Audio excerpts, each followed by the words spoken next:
வணக்க மக்களே, அனைவருக்கும் இனிய வணக்கம். இன்றைக்கி நம்ம இந்த ஒரு வீடியோவில் நகைக்கடன் தள்ளுபடி குறித்த பட்ஜெட்டில் வெளியான அந்த முக்கியமான அறிவிப்புகள் என்னென்ன, யாருக்கு இந்த நகைக்கடன் தள்ளுபடியை குறித்து முதல்வர் விஜய் அவர்கள் மீண்டும் அறிவிக்க இருக்கிறாரு, நகைக்கடன் தள்ளுபடியை பெற நீங்கள் என்ன இப்போ செய்யணும், இது எல்லாமே இந்த வீடியோவில் நாம் பார்க்கலாம். தமிழகத்தில் கூட்டுறவு வங்கிகளில் பெறப்பட்ட 5 சவரன் வரையிலான நகைக்கடன் தள்ளுபடி குறித்த முக்கிய தகவல்களை இந்த ஒரு வீடியோவின் வாயிலாக நாம் பார்க்கலாம்.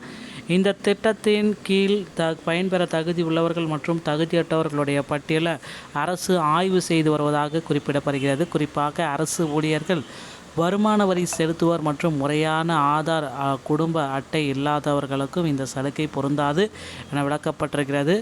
வறுமை கோட்டிற்கு கீழ் உள்ள ஏழை எளிய மக்கள் என மற்றும் விவசாய கடன் பெற்றவர்களுக்கு முன்னுரிமை அளிக்கும் வகையில் இந்த அறிவிப்பு அமைந்துள்ளது. ஒரு குடும்பத்திற்கு ஒரு கடன் மட்டுமே தள்ளுபடி செய்யப்படும் என்ற நிபந்தனையுடன் தகுதியான பயனாளிகளின் இறுதி பட்டியல் விரைவில் வெளியாகலாம்.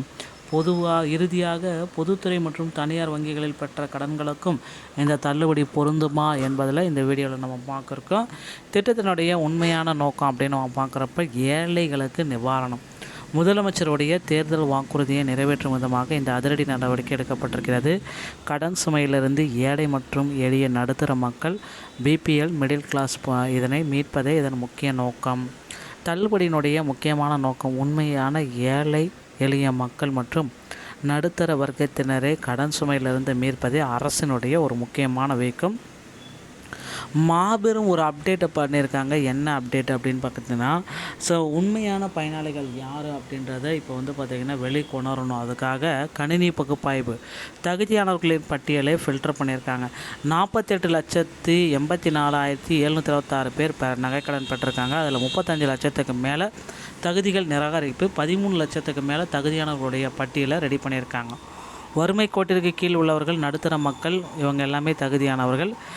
மத்திய மற்றும் மாநில அரசு ஊழியர்கள், பொதுத்துறை வங்கிகள் ஊழியர்கள், இவங்க தகுதியற்றவர்கள் அப்படின்னு சொல்கிறாங்க. அடுத்து பார்த்திங்கன்னா, விவசாயம், அத்தியாவசிய தேவைகளுக்கு கடன் பெற்றவர்கள் தகுதியானவர்கள், வருமான வரி செலுத்துவர்கள் தகுதியற்றவர்கள், குறிப்பிட்ட காலக்கெடுவுக்குள் பெறப்பட்ட கடன்கள் தகுதியான கடனாக இருக்கக்கூடும், பெரிய வணிக நோக்கத்திற்காக பெற்ற கடன்கள் தகுதியற்றவர்கள்.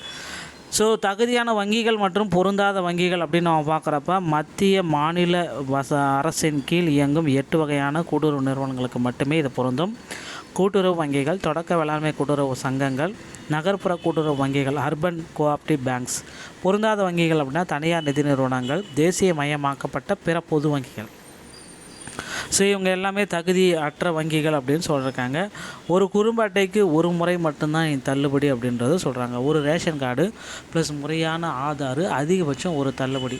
மோசடி தடுப்பு நடவடிக்கை, ஒரு ரேஷன் கார்டை பயன்படுத்தி பல கடன்கள் வாங்கியிருந்தால் அந்த குடும்பத்தின் அனைத்து கடன்களும் முழுமையாக நிராகரிக்கப்படும். 5 சவரனுக்குள்ளே இருக்கணும். அதற்கு குறைவாக நகைக்கடன் வைத்திருந்தால் முழு தள்ளுபடி, 5 சவரனுக்கு மேலே இருந்தால் நீங்கள் தள்ளுபடி முற்றிலுமாக நிராகரிக்கப்படும் அப்படின்னு சொல்கிறாங்க. அதனால் 5 சவரனுக்குள்ளே இருக்கிற மாதிரி பார்த்துக்கோங்க. கடனுடைய முக்கிய நோக்கம் ஆதார் அட்டை இணைக்கப்படலாம், நிராகரிப்பு. குடும்ப அட்டை, ரேஷன் கார்டில் விவரங்கள் வழங்கப்படலாம், நிராகரிக்கப்படும். அடுத்த கட்ட நகர்வு என்னவாக இருக்கும் அப்படின்னா, அதிகாரப்பூர்வ அரசாணை ஜீவோ வெளியிட போகிறாங்க. கூட்டுறவு வங்கிகளில் தகுதியான பட்டியல் வெளியிட போகிறாங்க.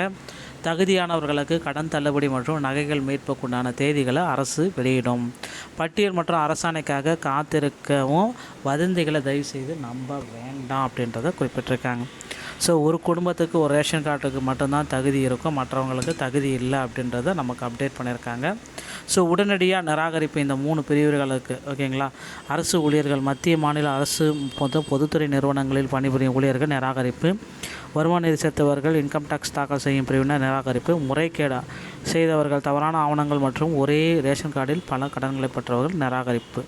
நிராகரிக்கப்படுவது விவசாயம் அல்லாத பெரிய வணிக வியாபார நோக்கங்களுக்காக பெறப்பட்ட கடன்கள் தள்ளுபடி ஆகாது அப்படின்றத நிராகரிப்பு செய்கிறாங்க. ஃபைனலாக செக் பண்ணிக்கோங்க, 5 சவரனுக்குள்ளே இருக்கா இல்லையான்றது. கூட்டுறவு வங்கியில் தான் வாங்கியிருக்கீங்களான்றதை செக் பண்ணிக்கோங்க. நீங்கள் அரசு ஊழியராக இருந்தால் உங்களுக்கு கிடைக்காது. உங்கள் ரேஷன் கார்டில் ஒரே ஒரு கடன் இருக்கணும், 1க்கு மேலே கடந்தாலும் உங்களுக்கு கிடைக்காது. இதெல்லாம் பேஸ் பண்ணி தாங்க உங்களுக்கு 100% தள்ளுபடியை அரசு வழங்கும் போது பொறுத்து நம்ம பார்க்கலாம். இந்த தகவல் உங்களுக்கு பிடிச்சிருந்தால் நீங்கள் நம்மளுடைய சேனலோட இணைந்திருங்க. மீண்டும் ஒரு நல்ல தகவலோடு நான் உங்களை சந்திக்கிறேன். நன்றி, வணக்கம்.